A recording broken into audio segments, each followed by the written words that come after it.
Survivor's ready. If anybody has a hidden immunity idol and you want to play it, now would be the time to do so. The queen stays queen. You said rustle feathers. Did you do that? Yeah. I'm supposed to talk lamely.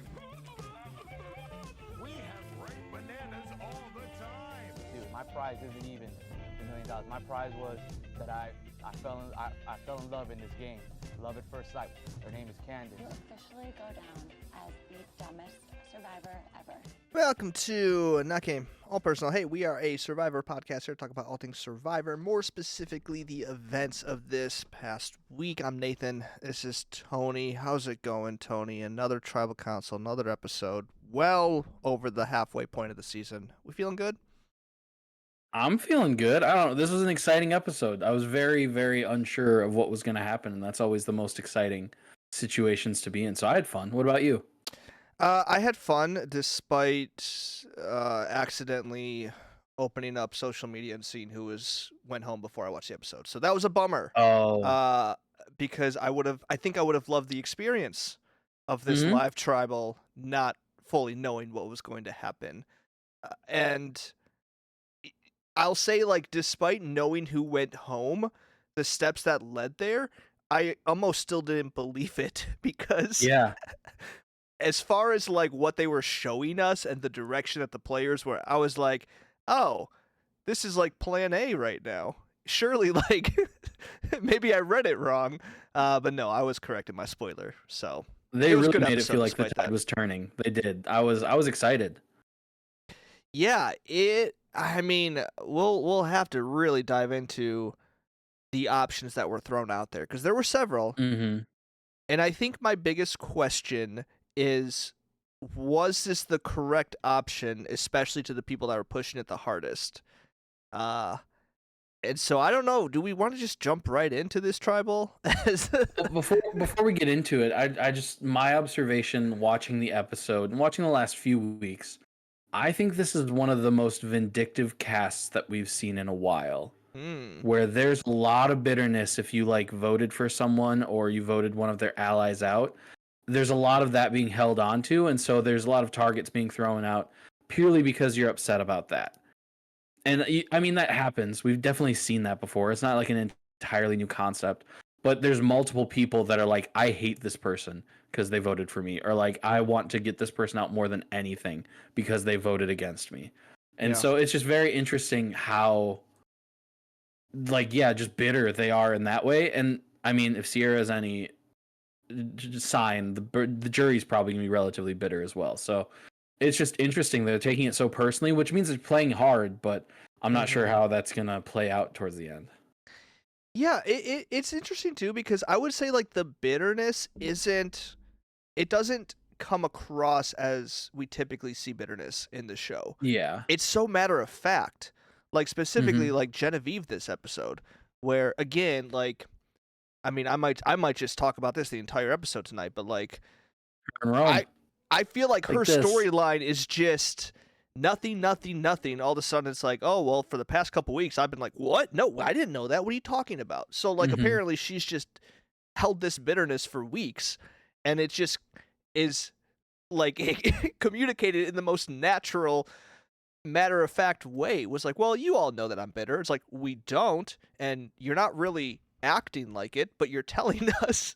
So it's weird, and I feel like that's how it's come across for most of the people that have been quote-unquote bitter. That duo just in general still blows my mind. But yeah, they're so secure and like, no, I want to get this person out more than anything, not because of game or anything, just because I'm upset, and that's just what I want to do. Yeah.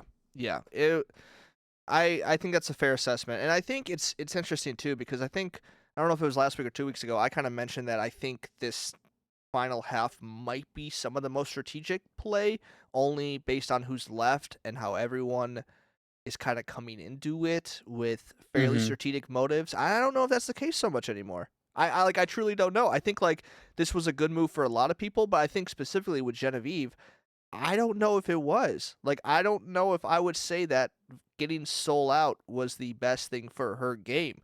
Now, like, did she execute this move nearly to perfection? Yes, she did. Like, I will give her credit. I think the episode wanted us to crown this as one of her big moves. But the base of it just it doesn't feel as strong as it would if she were to go for someone else. Because it feels like he is an ally for her, and she's just removing an ally for herself. Is that where you're coming from? I mean, pretty much. Like, Yeah. I don't think there was any indication that Soul was not going to work with her. And so, like, if we are sticking to these original tribes, which not everyone is, but some people still are, like, I don't know. It just doesn't make a whole lot of sense, especially if you had people from the original Blue tribe suggesting people from that tribe to vote out. Yeah, I think. I mean, I think everybody's underestimating the Sue, Caroline, Gabe trio. Like those three, I feel like have been lockstep this entire time, and that's actually Sam seems to be the only one who has really identified that as a concern at all. Yeah. At least this just by targeting Sue. I guess that's not him necessarily identifying that trio as an issue. But yeah, I feel like she thinks that she's in with the other tribes more than she is, and so she feels like she doesn't need Soul. And yeah, she's just mad about Rome, which once again, I'm pretty sure she voted Rome out too. Like it wasn't like she was a part. Well, Yep. everybody did though. So I mean, that's tough to fight against, I suppose. But yeah, Yeah, it if was I'm always looking gonna correctly. it was always gonna be an issue with Rome. Actually, you want to know what's really funny? Hmm. There were 3 votes that weren't for Rome. Okay, Rome Mhm. voted for Sam, and 2 people Mhm. voted for Andy as backup. Those 2 people, Sue and Soul. Soul didn't Interesting. even vote out Rome. Now, That's I'll give her credit. He wanted him out for weeks, right? Like, let's not pretend Yeah, that he didn't have anything to do absolutely. with it. But the fact that He didn't even vote her she's out- so vote him out. vindictive on someone who didn't actually technically write his name down, that's hilarious. And it's one of those situations where, like, who knows? This might open a path for her to like make it to the end, and this will be like a crowning moment. But it just that path isn't clear. Like it's a luck play if that's how it plays out more than anything else. Because like you said, there was Mhm. Soul was never going to go for her, at least not anytime soon. It's just a wild choice to go that direction. And if people are like, "Oh, you want to take somebody out on your own tribe?" Yeah, I guess. Like let's do that, I suppose. And Yeah, keep no, I Kyle in mean, for some reason. well, that's what I was gonna say. Sure. Like the Blue Tribe, zero hesitation with them. They're like, oh yeah, okay, sure. Like, so wait a minute, you're telling me, like last week, Andy wants to turn on his original tribe mates, and now you want to turn on your? Okay, yeah, we'll keep our numbers. That's fine. Like, no issue here. Mhm. Especially like you said, if you are Sue, Gabe, and Caroline, and you're just like, oh, fantastic. And if you're Kyle, and this is the first week you don't have individual immunity, you're like, great. So, I don't know. All around, it definitely feels bizarre to me. Uh, I, I think my other biggest question is more so when it came to the passing of information from Genevieve to Rachel to Sam to essentially everyone else.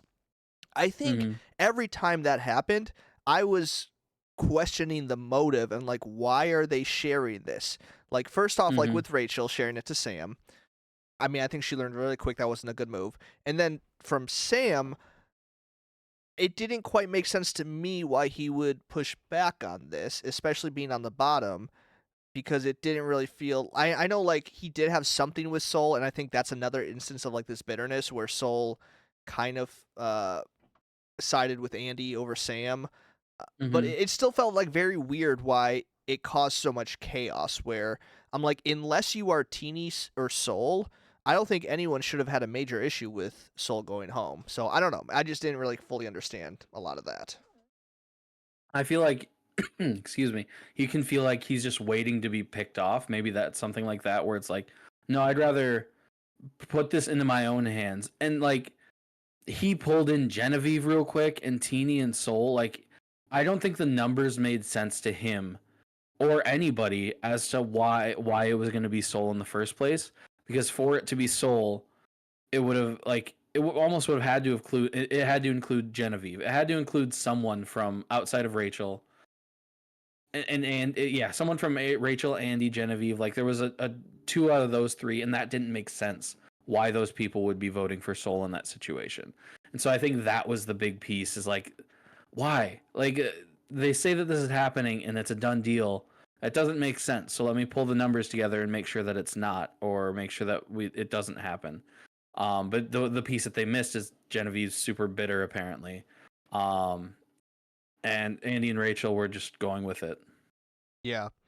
And it was shocking, the final vote as well. And I don't think there's too much to read into that, but like the fact that it was unanimous, I think given Teeny's reaction, I think she just kind of felt like there was no other option. So it's like, I might as well stick with the numbers. Is that kind of how you read it as well? Yeah, I mean, there's always, when in these situations, there's always a specific moment in the whispers where you stop hearing what they're whispering. You just start to see them whisper. And that's the moment where the actual decision's being made. Options aren't being thrown out. And so I think, and Sam and everybody finally were like, fine, it won't be Sue. We'll go Soul. We'll just fall in line. But it sucks because now you put that out there. And so now Sue's going to hate you because you even suggested her name. So, like, risking this for Sam, like you mentioned, is a wild move because once you swing at somebody, it usually gets around to them that that's what you were trying to do. Well, and I especially, I feel like he burnt a bridge with Rachel as well, because he or she went out on a limb telling him information that she shouldn't have told him for the sake of like just easing his nerves and making him realize that he's safe. And now it's like she's going to be hesitant because the order of communication is going to get back to her. And he also kind of pissed off everyone on the original Blue Tribe. So like really it's Teeny and maybe Andy, but I don't know where they're at. It seems like they kind of half made up, but mostly because Sam felt like he had to. So I don't know. I'm just like not certain of Sam's future after all this. And it's tough because I genuinely think he had some of the best reads in the game this episode. Like just sitting down with Rachel and be like, okay, you're not voting for this person, or it's not this. You won't tell me what. These people, Soul. Like that was just a fun, like, yeah, a lot of them might have been able to do that if they were in that moment, but it's just fun to watch somebody like logic out like, oh, so we're voting for Soul. And then to be like, no, Sue is the one that if we get rid of her, that tribe unravels. I think that's pretty true. And yeah, just all of that. Like, I feel like he has a good head for the game. He's just in such a poor position that you kind of wish he had just rolled over this episode and been like, yep, sure, let's vote for Soul. Let's just get him out of here. Yeah. But now he pushed back. And if it worked, it would have been awesome for his game. So you got to take a swing. That's just how the game is. You got to take it. But you got to be prepared to miss, and we'll see how that pans out for him. I hope it pans out well because he's my guy. I drafted him, but not that that's going to matter. You got a lot right. I don't think it's possible. I mean, I could crunch the numbers if you'd like. I to claim that. I think at this point, though, like I still have all 4 of my people in the game. Oh, by average, you'd still win. But if I call the winner, like that's valuable. That's valuable, sure. I'll give you a bonus point. I still might win, but well, yeah, I think it's the thing we always talk about, where it's like it's a combination of you need good reads as well as like the social capital to execute those reads. And unfortunately, he's only got half of those, and that half is a big half. I just don't think he is utilizing those reads exactly correct yet.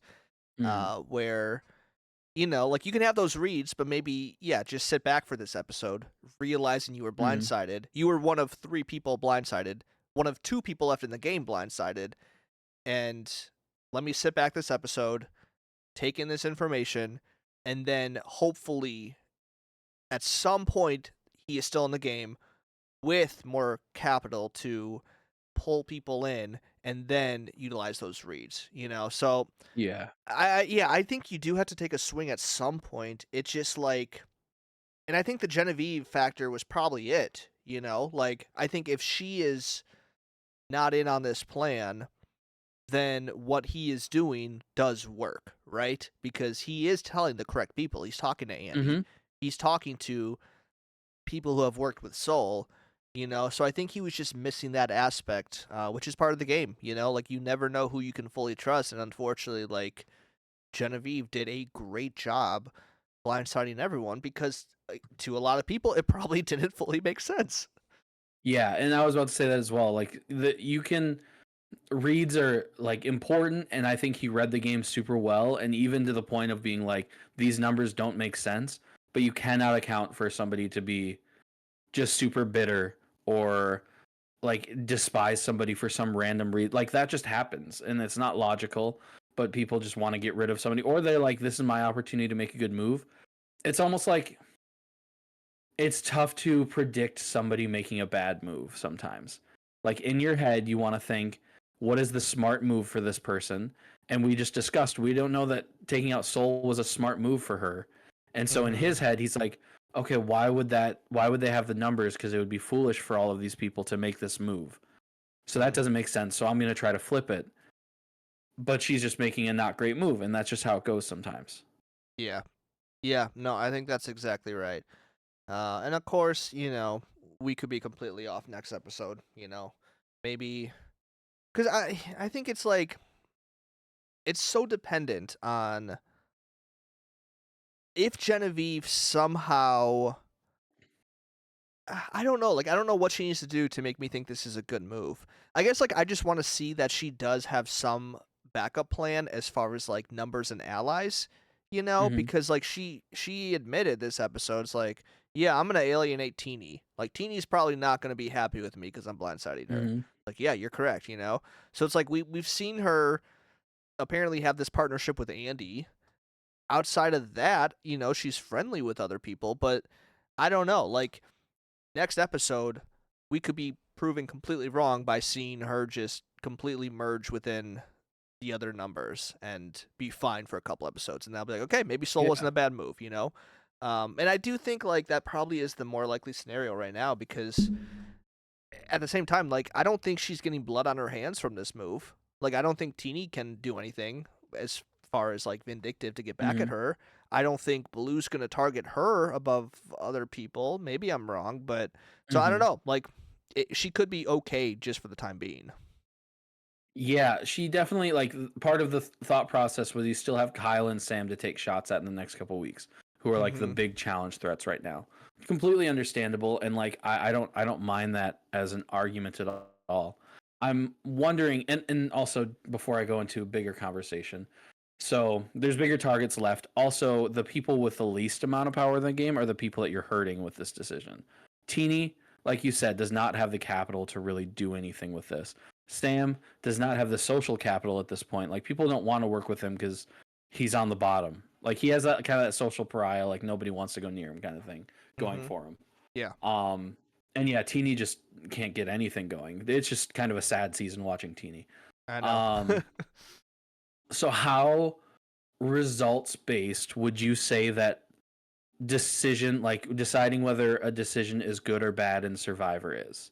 Because you can make a decision that you're like, that was really stupid, but for some reason it just happens to work out because of how the targets fall as the future weeks go on, and it gets them to the end and they're still successful. But when you look at that move in a vacuum, it does not seem like it was most viable for them. Like, is it results oriented, or do you have to look at it in a vacuum of the what they had at the time? That's a great question. Oh man, I'm gonna need another 30 minutes talking this one out. I think my gut says it is more results than vacuum, even though it's a combination. Because I think like it's impossible to know in a vacuum, right? Like technically, everyone was saved this episode except for one person. So it's hard to necessarily like what are the merits that we're basing the good or bad move off of. And I think what I base it off of is the likelihood of the results, right? So like I'm looking at Genevieve, like how likely is she to get to the end and win now because of this move? I'm looking at every person under those qualifications. And so I don't know. I think like you can have good results despite not the best move. And I think that's where we get into like where we have our personal rankings of winners, and I think some of my highest winners are the ones who had nearly flawless moves, and there's some that just kind of fumble their way, and I'm like, oh, you could have won, but a little bit better. But then like maybe they couldn't have. You know what I mean? Like maybe that was the only way. So I think it's impossible to tell, but I think personally I take results heavily into consideration. Yeah, excuse me. It gets so overcomplicated because you start considering like how threat level factors into it. So if somebody makes a really dumb move for themselves, people might see that like, oh, Genevieve taking out what people would have thought was a number soul. Now she's looks like a weaker player because she was part of maybe what's viewed as a bad move, and also she doesn't have as many allies, and so her threat level lowers at that point. But that wasn't the goal of the move or anything. You know what I mean? Like threat level and how that impacts the decisions that are made throughout the game, I think is very interesting. I think it's tough to. It is a combination for sure, but I've seen there's like you said, there's winners who have made moves. You're like that was a bad decision. If I were in that situation, 99 times out of 100, I'm making the opposite decision that they made. Yes, they somehow fumbled their way. Like I like how you put it. They fumbled their way to the end and figured it out. Maybe that was their only path. That doesn't mean I don't know. There's a part of me that wants to say a bad move is a bad move, even if you fumble your way to the end, regardless. And I think don't that's know a if fair that's way of fair to saying it. say. No, Yeah. I think it is because I don't know. Like it is. I think you could always do better, and I think that's where Yeah. it's like you get to the end, and let's say you won the jury, but it was like by 1 or 2 votes, right? Compared to someone who had a unanimous win. Okay, I think you could look at that as like, oh, I won the game, but like I could have done a little better. Like, does it matter? Not really. And I think it's like like you play a sport. It's like, oh, I could have won by more points. In the end, it Mhm. doesn't really matter, but there are little things you could perfect if you were that nitpicky. And I think that's the point where we probably care about those things more than the actual players. They just care that they Oh, won yeah. the game.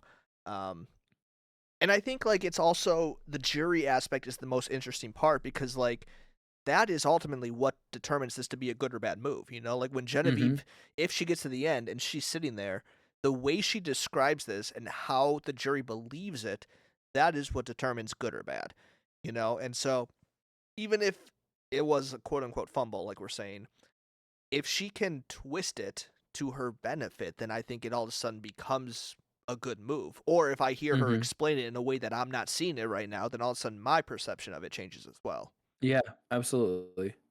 I just wonder if you view somebody's game and say hypothetically this player at the point that they're in, maybe like at this point in the game, say there's a player, hypothetical player, not even on the season, Mm-hmm. and it's like a Thanos end game situation. There is one way for them to get to the end, but the first thing that they have to do is make what we would perceive as a bad move. Mm-hmm. But that's the only way that they could have made it to the end. But in a vacuum, looking at that moment, making that decision, it seems like the most foolish move you could possibly do.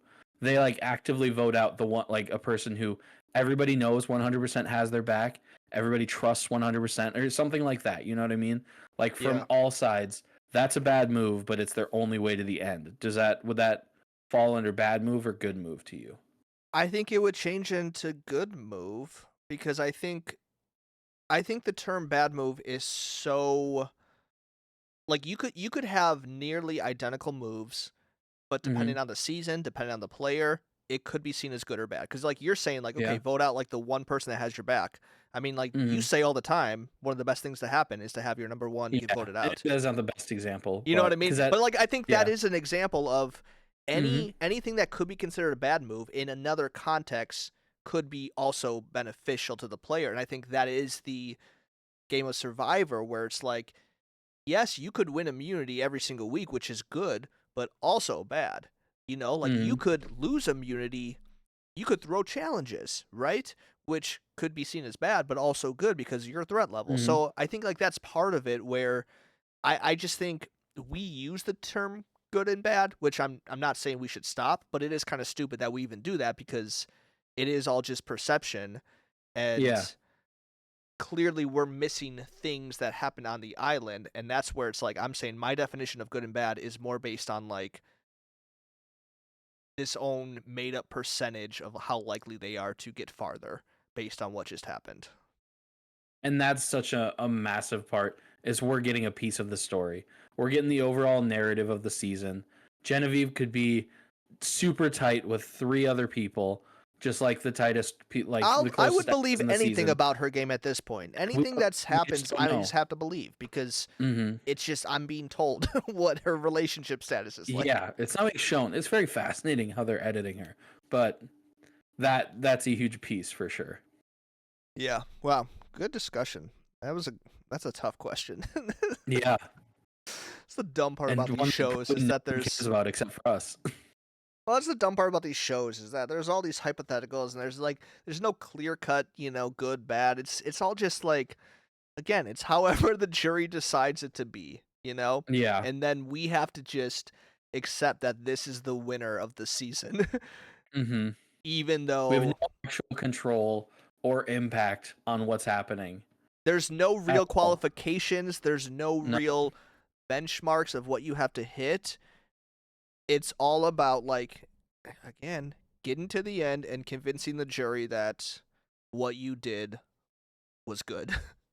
which is why when there's a super fan or somebody that like seems like they're on Twitter or like Reddit and like feel like you root for them because you're like that's me. Like they're finally putting my thoughts into the game almost, but they're never the same. It's never that good, but No, it always turns into just like Quinn from Big Brother, and then it's just like, oh yeah. no, that's not what we were talking about. Those are definitively bad moves. Except if he would have won, then I don't know. Who knows? Yeah. Then who knows? Because the best player of every season is the winner. And we're not getting into that again. All right, who else do we need to talk about? Trying to remember what else was. What do we think on Rachel's position? Hers is so fascinating. And again, I'm kind of bummed that Sam potentially burned this thing they had because I kind of like this back and forth that her and Sam had of like this, okay, we'll still communicate, but we have to go our separate ways for the time being. Yeah. That's a big bummer. She just shouldn't have trusted him, and that sucks. That he feels, I think, like he's in a spot where he needs to like blow it up and just make something happen. And she didn't tell him anything. She confirmed, I guess.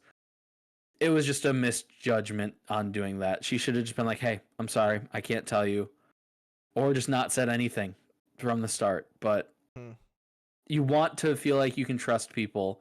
They've been together for what, 18 days at this point or so. Like you want to feel like you can trust those people that you've been with for that long. So I completely understand where she's coming from, but it puts her in a spot where the people she just worked with, who she was trying to establish a relationship with in the game, allies with, now aren't going to trust her because they know that she's the one that leaked it. Yeah. Yeah, I'm super fascinated because Or did it get back to Tuku? Anybody on Tuku that she's the one that leaked it? Genevieve, I think, said it. There was Okay. there was someone who made the connections like, oh well, because I think they realized quickly that okay, Sam was the one that was telling people. Told her, I think. Yeah, so therefore, like Genevieve made the connection. So like, well, Rachel would be. So it was said out loud. I don't know if they factually know that or if it's just an assumption, but. Either way, yeah, I'm super curious because I think for weeks we've seen her name be thrown out there from Caroline and other people of just like, hey, Rachel's a threat, and this episode just not even being on anyone's radar. So I'm very curious to see if she can somehow fall back in. And now that some of this got unleashed, between Sam, Sue, Kyle, I don't know. There's just like a lot of other names out there. I'm wondering if she can find a way back in to blend. I mean, she's still not going to be the main target. It's just you don't want to be at this point of the game where no one trusts you. So that's what's tough. She kind of honestly, she wants to start taking shots probably at like Sue or Gabe or something to try to remove other people's allies so they have to work with her. I feel like that's her next move is to try to join in and try to take shots because that's the only way that she's going to make it super far. I mean, being solo and not having anybody talking to you is a good way to get deep, to be fair. But I don't know if it's a good way to win the game. So yeah, no, I think that's fair. Yeah, I mean they gotta start knocking down some of this Tuku, right? Like Sue fascinates me. Tell 'Cause me more. she Because I know your excuse me. previous opinions on Sue. So what's this update? To me, and I've said this in past weeks, she is the linchpin of that entire tribe. Like she's Yeah. the connection between Gabe and Caroline, I think. And she, to me, it feels like she's running things in a lot of ways, but she's not the one that's ever communicating that to us. Like she is not getting a Mhm. ton of her presence feels so much bigger than the presence that they're like giving us almost. Like she doesn't feel like she's having that many confessionals, doesn't feel like she's making that many decisions. During all the whispering and everything, she's just sitting there, which is Yeah. like kind of cool. Like could be like a cool like aura thing, I guess, where like, oh, she's not even worried, like whatever, you can't touch her. But like you kind of want to see her play a little bit. And so it's making me wonder like, is she the central figure that I think she is, or is she just kind of there and just hates Kyle? Is that all she is? Am I ascribing more than should be ascribed to her just based on like Well, this the vibe that I'm getting? well, the interesting thing about that too is like I have to remind myself that that was a storyline because she hasn't talked about Kyle in weeks, which Well, is in the preview she did. did she? Oh, I don't And remember she that. did this week. This week she was like, I want to get Kyle. Like after he lost immunity. Oh, I must have She had a completely missed that confessional. then. Yeah, she had a confessional. She's like, I want to get Kyle. And then Did she somebody else talk about suggested that with Soul, and she was like, anyone? yes. That's crazy. Probably Yeah. because Caroline got taken somewhere else, so I don't even know if she really got to have a conversation about it. I feel like Well, I Soul was remember decided. Caroline wanted Kyle. I remember Caroline Yeah. talked about that, but then when she got back, so maybe that was it. Maybe the separation of Caroline and Sue, then they weren't able to like control the way that the votes were gonna go. You know, like that. It's That's an possible. interesting idea. But no, They I came think back and you're. Soul was already like because Soul came back and said we want to do Sam. I think so. I believe Is that so. who it was? Yeah. Yeah. Uh, well, I think you are extremely accurate in your perception of Sue.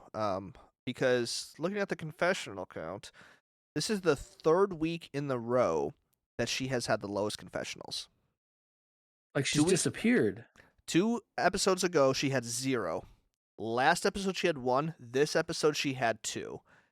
And her name and presence has not shrunk at all. And Which is so weird. it is so weird. And I don't know what to make of it because I think the first couple episodes, like, she might have been one of my first draft picks, or no, I don't know, but like she was up there because like I knew I was like, oh, she is gonna do a lot on this season. Like I just knew it, you know, and she kind of has, but also not. And I think it's like so Mhm. bizarre because like we understand her importance, and I do think like she's the one that's like stopping people from getting Gabe out immediately. You know, like Mhm. Caroline is a very smart player. She has a lot of ideas, and we know that she's running them all by Sue, you know? And so it is like bizarre. And I do think I feel validated that Sam picked up on it, honestly, because like if he wouldn't have, I would have felt more crazy. But I'm like, okay, at least somebody sees that what we're seeing, where she does have a lot of control. And I think compared to like other archetypes of her being an older woman on the season, she is doing much more than I think others in her position have done. Is it possible that she is just instead of a sheep and or a wolf in sheep's clothing, a sheep in wolf's clothing, where for something reason, something about her attitude and the way she came in swinging, and just like her like connecting with these people early on, our perception of her is she is this wolf in this game. She's this like force to be reckoned with, and when it comes down to it, she's all bark and no bite. She's actually not doing anything. It's a combination of Caroline and Gabe who are making the decisions, and she's just kind of there.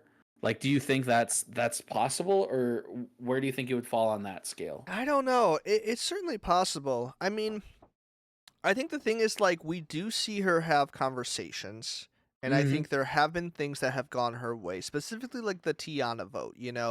I know like the episode kind of had it as like Caroline was like the deciding factor, but I think the missing element was like Tiana underestimating Caroline's relationship with Sue therefore not knowing that she would never vote against Sue.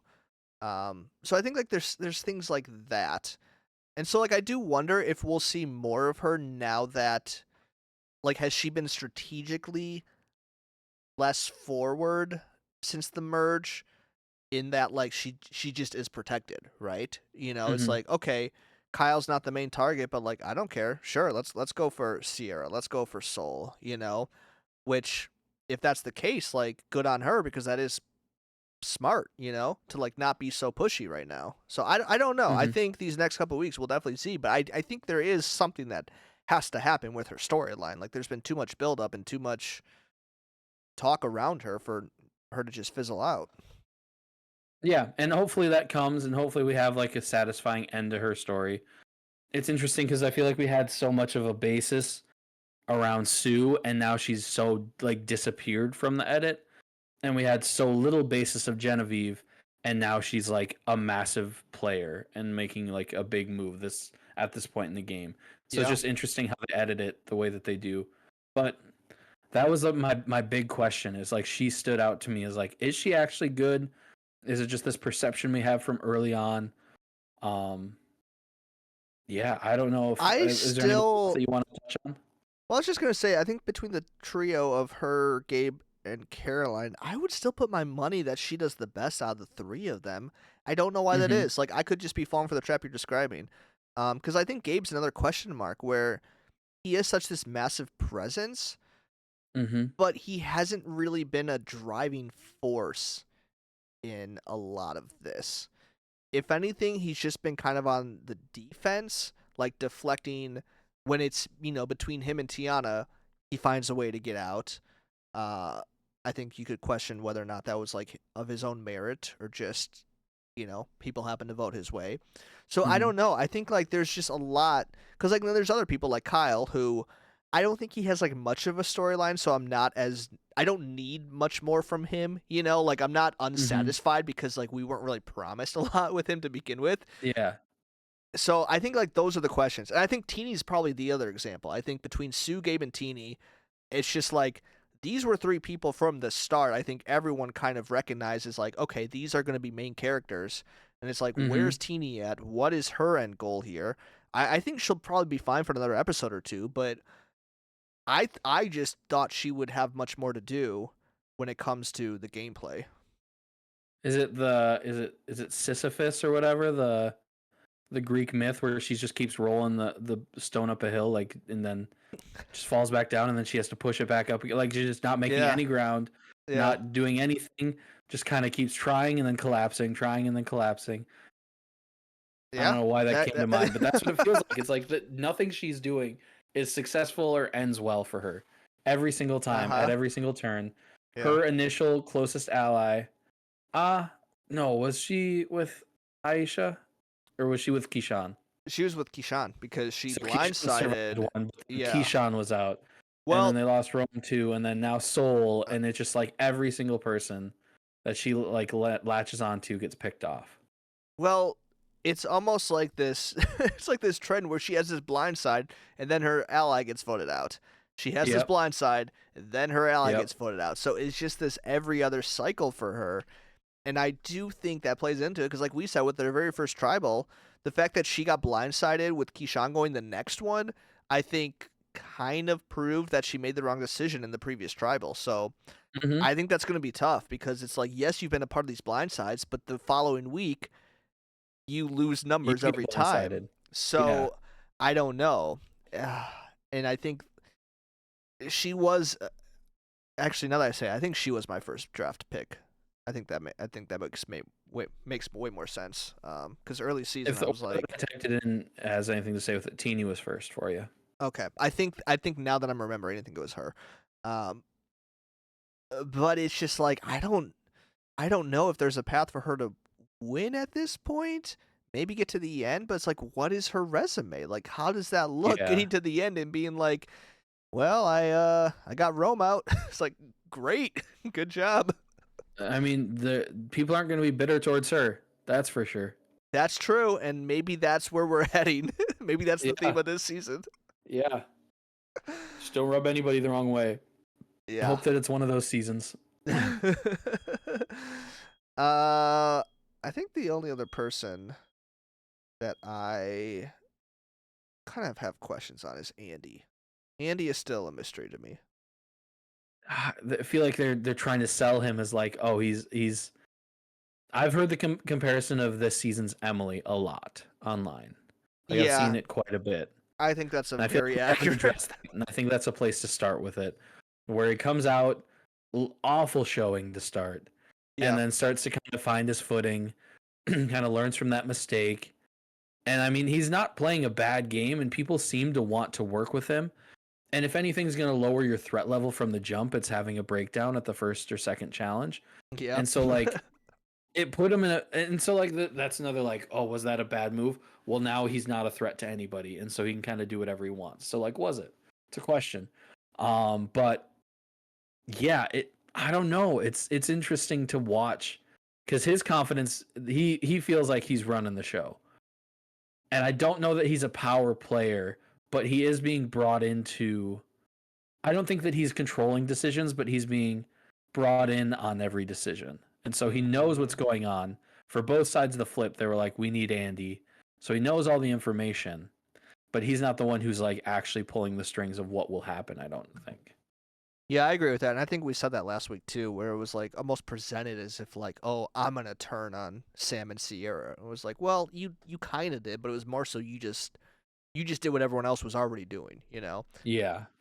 And I do think that he might be this situation where his threat level is so low, he's just never an option, and therefore never an option to like win the game because Mm-hmm. I don't know, it's so low to like there is this weird balance where you want to be a threat large enough that people recognize you're playing a good game, right? Mm-hmm. Because if you have zero threat, that's tough to sell at the end. Unless you come out with a big surprise, like I was a threat the whole time, which is also difficult to do, you know? So Mm-hmm. I don't know. It is this like weird balance where it's like to be a threat and make it to the end is also good. And Yeah.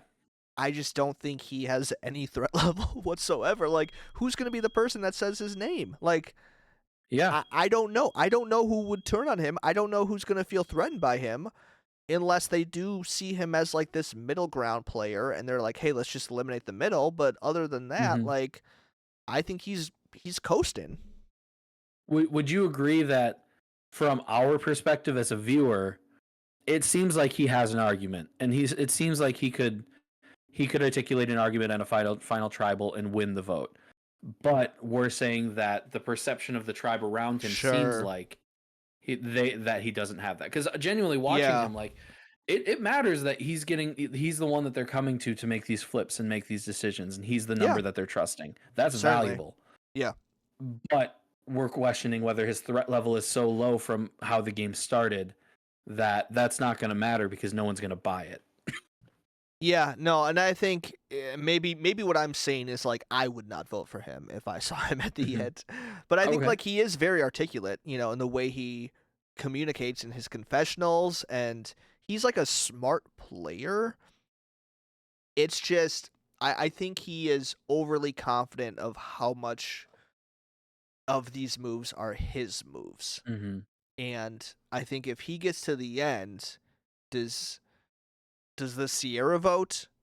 Does he try to pull that in as like, hey, this was a big move I had? And I think the question is like, does the jury agree with that assessment? Mm-hmm. Or do they Yeah. take the control back, say like, well, actually we just included you, so maybe you should like calm Mhm. down a little of claiming this one.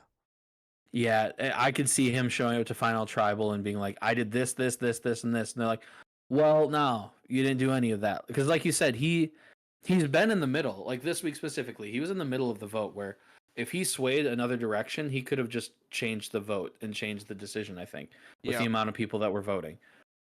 But it was never that. It was never, there's 4 people here and 4 people here, and Andy in the middle, he makes the decision. It was never Mhm. that. And it was never portrayed as that.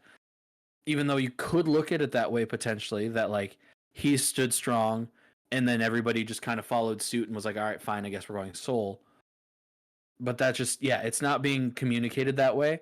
And that has to mean that that's how it's being viewed by the people in the game. Like, there's a part of me that would, It's an expectation on Survivor and CBS to show us how these things are being perceived to the people in the game so that we can process them similarly to how the players in the game are, you know? Yeah. Yeah, no, that makes sense. Um Yeah, I don't know, a lot of questions. But I think that's kind of like I think that's why I'm liking this season is because I think most of these people are in that position where it's like, and I mean, I hate to say, I like Soul, but like I think losing Soul, I didn't think he was gonna make it to Final Tribal. I just didn't think No. so.